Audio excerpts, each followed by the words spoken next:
ನಮಸ್ಕಾರ ಫ್ರೆಂಡ್ಸ್. ನಾವು ಚಿಕ್ಕವರಿದ್ದಾಗ ಮುಂಚೆ ಕಕ್ಕ ಬರ್ತಿದೆ ಅಂತ ಹೇಳ್ತಿದ್ವಿ.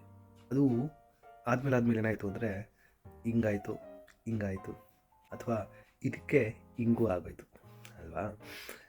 ಅದು ಮುಂದೆ ಹೋಗಿ ಏನಾಯಿತು, ಚೇಂಜ್ ಆಯಿತು ಅಂದರೆ ಸ್ಕೂಲ್ ಟೈಮಲ್ಲಿ miss, madam, teacher, may I go to toilet ಅಥವಾ may I go to latrine ಅದಾಯಿತು.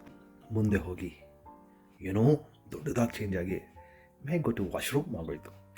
ಆ ಲೆಟ್ರಿನ್ ಆ ಟಾಯ್ಲೆಟಲ್ಲಿ ಏನಿತ್ತು ಗೊತ್ತಿಲ್ಲ ಡಿಫ್ರೆನ್ಸು, ಅದು ಚೇಂಜ್ ಆಗಿ ವಾಶ್ರೂಮ್ ಆಯಿತು. ಓಕೆ, ಏನೋ ಒಂದು ಲಿಂಕ್ ಹೇಳ್ಬೋದು. ನಾವು ನಮ್ಮ ಕಾರ್ಯವನ್ನು ಮುಗಿಸಿ ವಾಶ್ ಮಾಡೋದು, ಅದಕ್ಕೆ ವಾಶ್ರೂಮ್ ಅಂತಾರೆ ಅಂತ. ಆಯಿತು, ವಾಶ್ರೂಮ್ ಆಯಿತು. ಅದೇ ನಡೀತಿತ್ತು, ಆ ವಾಶ್ರೂಮ್ ಚೇಂಜ್ ಆಗಿ ರೆಸ್ಟ್ ರೂಮ್ ಆಗೋಯ್ತು. ರೆಸ್ಟ್ ರೂಮ್ ವಾಶ್ ಮಾಡಿದ್ಮೇಲೆ ಅಲ್ಲೇ ಕುತ್ಕೊಂಡು ರೆಸ್ಟ್ ಮಾಡ್ತೀವಿ ನಾವು. ಅದೇನಕ್ಕೆ ರೆಸ್ಟ್ ರೂಮ್ ಅಂತ ಗೊತ್ತಿಲ್ಲಪ್ಪ ನನಗಂತೂ ಖಂಡಿತ. ಬಟ್ ಅದು ರೆಸ್ಟ್ ರೂಮ್ ಆಗೋಯ್ತು. ರೆಸ್ಟ್ ರೂಮ್ ನಡೀತಾ ಇತ್ತು. ಅದಾದಮೇಲೆ ರೆಸ್ಟ್ ರೂಮು ಲೂ ಅಂತ ಆಗೋಯ್ತು. ಅದೇನು ಪೂ ಮಾಡಿ ಅದೇನು ಲೂನೋ ಅದೇನೋ ಅಂತ ಅದು ಗೊತ್ತಿಲ್ಲ. ಸತಿ ಹೋಗ್ತಾ ಇದ್ದೀನಿ ನನ್ನ ಫ್ರೆಂಡ್ ಮನೆಗೆ. ಅವನು if you want use the powder room stair ಅಂದ. ಪೌಡರ್ ರೂಮಾ?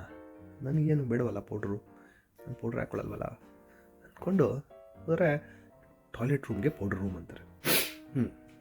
ಕಾರ್ಯ ಮುಗಿಸಿದ್ವಿ, ವಾಶ್ ಮಾಡಿದ್ವಿ, ರೆಸ್ಟ್ ಮಾಡ್ದಲೆ ಈಗ ಪೌಡ್ರ್ ಮೆತ್ಕೊಂಡು ಬರಬೇಕು. ಓಕೆ, ಒಂದೇ ಒಂದು back to basics, stick to the roots. ಕಕ್ಕ ಬರ್ತಿದೆ, ಉಚ್ಚೆ ಬರ್ತಿದೆ, ಅದೇ ಸರಿ. ಇಲ್ಲ ಮಾತೇ ಆಡಕ್ಕೆ ಬರ್ತಿಲ್ಲ ಲೇಜಿ ಅಂದರೆ ಈ ಅಷ್ಟೇ. ಏನೇನು ಪ್ರಾಬ್ಲಮ್ಮು?